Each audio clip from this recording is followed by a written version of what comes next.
आज मैं आपके साथ शेयर करने वाली हूँ पके हुए केला की बहुत ही मज़ेदार रेसिपी।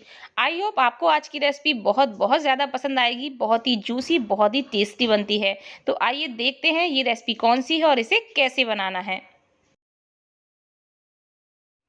यहाँ पर मैंने ले लिए हैं 3 से 4 पके हुए केले। तो यहाँ पर आप ज़्यादा पके केले का इस्तेमाल भी कर सकते हैं या नॉर्मल पके हुए केले का यूज़ भी कर सकते हैं। तो सबसे पहले केले को हम छील लेते हैं और यहाँ पर आप जो ब्लैक पोर्शन देख पा रहे हैं ये सड़े हुए नहीं है, केवल इनमें दाग पड़ गया है।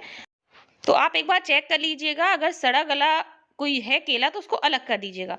यहाँ पर हमने एक कढ़ाई रखी है, कढ़ाई में हम डालेंगे 1 कप गेहूं का आटा। अब हम इस गेहूं के आटा को लो टू मीडियम फ्लेम पर कम से कम 4 से 5 मिनट के लिए अच्छे से भून लेंगे। धीरे धीरे आप देखेंगे कि इसका जो कलर है ना चेंज हो गया है, ब्राउन कलर हो चुका है। जैसे ही इसमें आपको ब्राउन या गोल्डननेस नजर आने लगे तो आपको इसकी खुशबू आएगी भीनी भीनी सी, तो समझ जाइएगा कि जो आटा है बहुत ही अच्छे से भुन चुका है।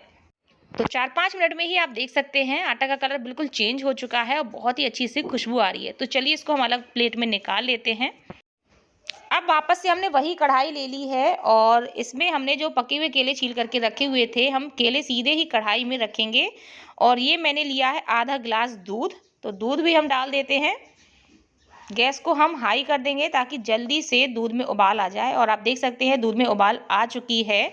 जैसे ही दूध में उबाल आ जाए हम गैस को तुरंत ही लो कर देंगे और इसको हम लिड से या किसी प्लेट से कवर कर देंगे। लो टू मीडियम फ्लेम पर बिल्कुल 1 मिनट के लिए इन केलों को हम कुक होने देंगे ताकि ये अच्छे से गल जाएं, पक जाएं। लगभग 1 से 1.5 मिनट हो चुके हैं और जो केले हैं बहुत ही अच्छे से पक चुके हैं। तो अब हम एक स्पैचुला या फिर कोई भी करछली ले लीजिए, उसकी हेल्प से इन केलों को मैश करेंगे। तो देखिए पकाने के बाद केला एकदम नरम हो चुका है, तो बहुत ही आसानी से ये मैश हो जाएगा। आप चाहे तो इसके बारीक बारीक टुकड़े करके भी यहाँ पर इस्तेमाल कर सकते थे, बट मैंने काम को थोड़ा सा आसान बना दिया है और इस तरह से हमने इसको हल्का सा ढक करके पकने दिया है। इससे ये एकदम नरम हो चुके हैं और बहुत ही आसानी से मैश हो रहे हैं।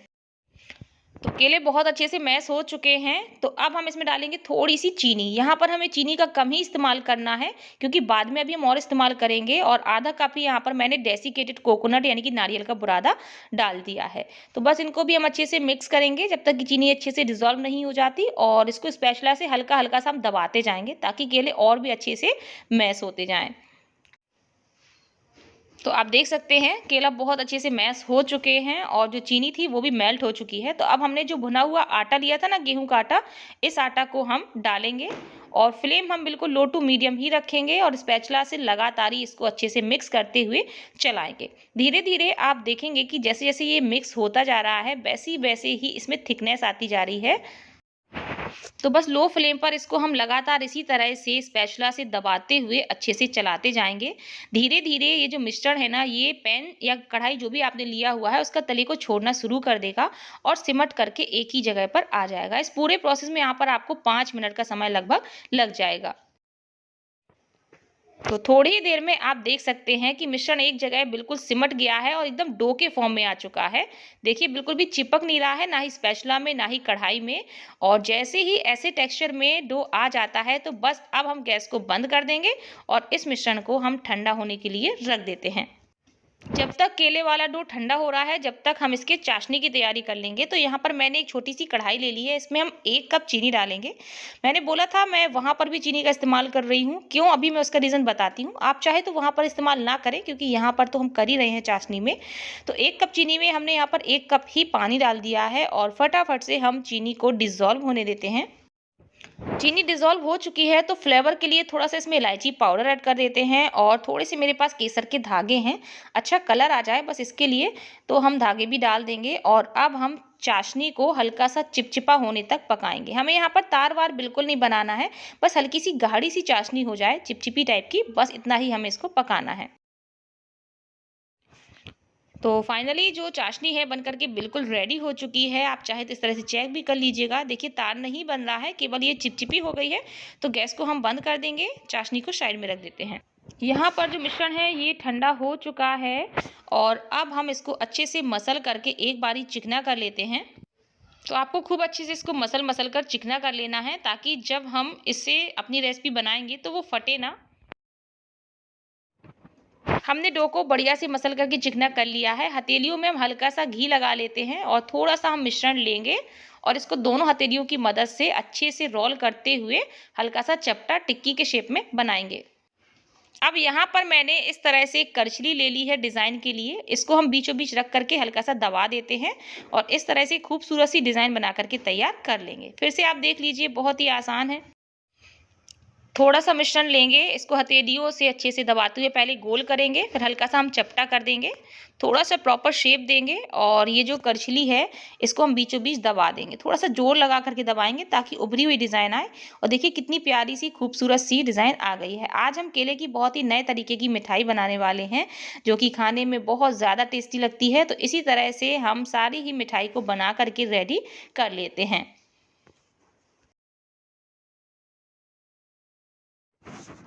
तो हमने सभी मिठाई को बना करके रेडी कर लिया है। देखिए कितनी खूबसूरत सी इसमें डिज़ाइन उभर करके आई है।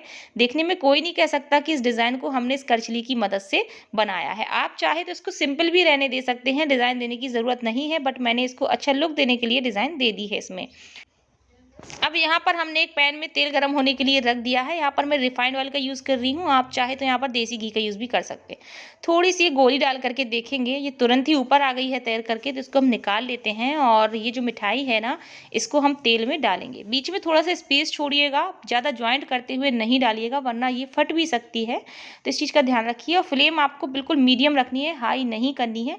लो या मीडियम पर ही आपको इनको तलना है क्योंकि ये बहुत जल्दी ब्राउन हो जाते हैं, तो अंदर तक कच्चे ना रह जाएँ, इसके लिए थोड़ा सा आपको इसको टाइमिंग देनी है। तो हमने इसमें एक पैन में आराम से जितने आ गए हैं उतनी मिठाई को डाल दिया है और अब हम बिल्कुल लो टू मीडियम फ्लेम पर इसको नीचे की तरफ तलने देते हैं। बस लगभग 2 मिनट बाद अब हम इसको पलट लेते हैं। तो नीचे की तरफ लाइट गोल्डन कलर आ चुका है, तो अभी हम इसको उलटते पलटते हुए दोनों तरफ बढ़िया तरीके से तलेंगे। अगर आपको लगता है कि दूसरी साइड ये कम सेके हुए हैं तो वापस से हम इसको टर्न करके अच्छे से दोनों तरफ से इनको सेकेंगे, बिल्कुल कच्चे नहीं रहने चाहिए। तो चलिए इनको हम दूसरी साइड भी अच्छे से सिकने देते हैं। अब वापस से हम इनको एक बार टर्न कर लेंगे। तो देखिए हमने जो डिज़ाइन बनाई थी कितनी प्यारी सी डिज़ाइन आई है इसमें। तलने के बाद ये और भी ज़्यादा खूबसूरत लग रहे हैं। तो इनको हम दोनों तरफ से ही बढ़िया से हमने इनको सेक लिया है। अब हम इनको अलग निकाल लेते हैं। तो ये खूबसूरत सी मिठाई देखने में जितनी अच्छी लगती है ना फ्रेंड्स, खाने में उससे कहीं ज़्यादा टेस्टी लगती है। एकदम जूसी है। आपने गुलाब जामुन बनाए होंगे, लगभग कुछ टेस्ट इसका गुलाब जामुन जैसा ही रहता है, लेकिन काफ़ी डिफरेंट टेस्ट है। आप इसको ज़रूर ट्राई करके देखिएगा। तो इसी तरह से हम बाकी की बची हुई मिठाई को भी तल लेते हैं।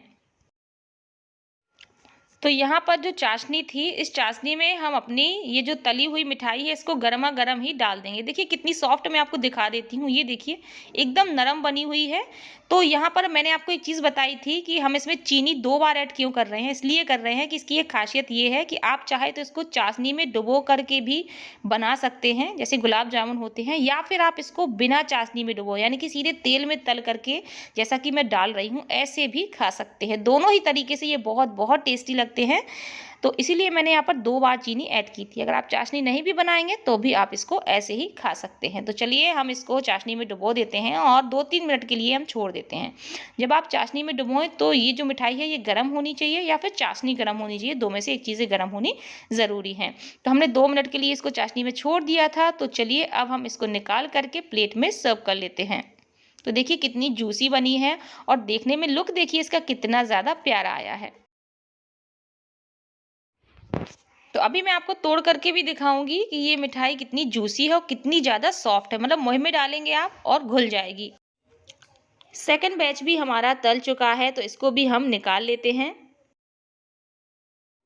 और इसको भी हम गरम गरम में ही चाशनी में ट्रांसफ़र कर देंगे। तो हमने अपनी पूरी मिठाई को निकाल लिया है और देख सकते हैं आप बहुत ही अच्छी मिठाई बनी हुई है हमारी। थोड़ा सा आपको इसको कलर डार्क लग रहा होगा, वो कैमरे की वजह से है। यहाँ पर लाइट थोड़ी सी डिस्टर्ब हो गई है जिसकी वजह से इसका कलर काफ़ी डार्क लग रहा है। तो तोड़ करके भी मैंने आपको इसको दिखा दिया है। देखिए कितनी जूसी बनी है, बहुत ही नरम है। तो आप इसको ज़रूर ट्राई करके देखिएगा फ्रेंड्स। उम्मीद करती हूँ आपको आज की ये पके केले की रेसिपी अच्छी लगी होगी। वीडियो अच्छा लगे तो वीडियो को लाइक शेयर ज़रूर करिएगा।